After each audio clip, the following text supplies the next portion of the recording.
As a Vaidya, the word comes from Vidya, which means wisdom. So it's my job to share the wisdom of Ayurveda with you. For those who are new or for those who are old that know, the word Ayurveda comes from two words. Ayu is life and Veda means sciences. Vedas are the oldest source of knowledge known to mankind. So they begin thousands of years old. Ayurveda itself, we call it 5,000 years old. It's much more older than that because it's been 5,000 years for a couple of thousand years now. So everyone's like, oh, it's 5,000 years old, but it's been 5,000 years old for a couple of years, so it's much older. It started as an Upanga or a fraction of the Vedas, the fourth Veda, which is called the Atharva Ved, which is more about Chikitsa. Chikitsa is any treatment. Atharva Ved is more about, mantra Chikitsa, which a lot of people are familiar with, all the mantras. So that's how they started compiling Ayurveda. Ayurveda itself means the wisdom of life. It's a way of living. It's something you can apply to each and every part of life. It is an observational science. I always begin by breaking down myths, like dispelling myths regarding Ayurveda. You don't have to be a certain type to study Ayurveda. You're already doing Ayurveda.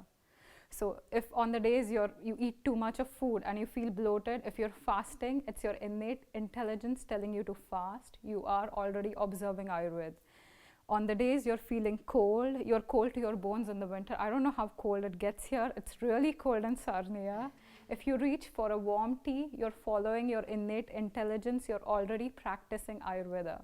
So it's a science that's within all of us. All traditional cultures have the knowledge of Ayurveda in themselves.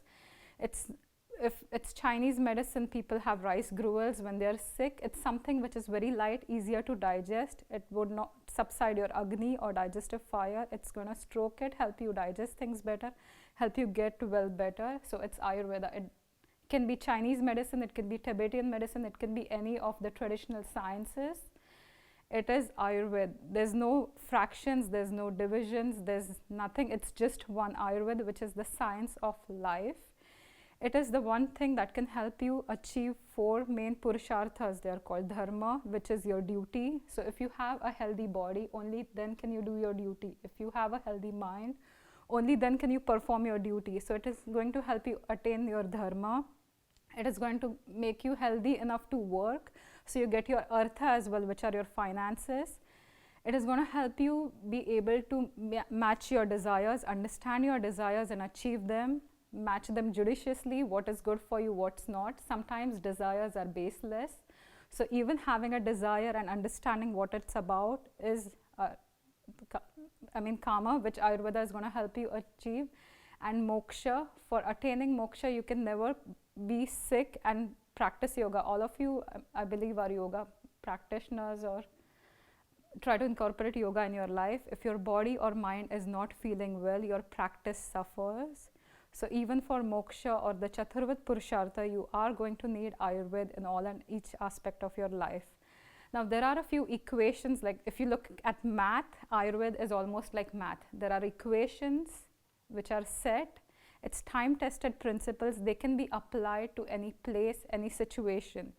People who don't like Indian food don't have to eat Indian food. You can eat thyme, oregano, and still practice Ayurveda. You don't, So there's a lot of myths going on about being a certain prototype. You don't have to, I know everyone loves, I myself do yoga as it's called.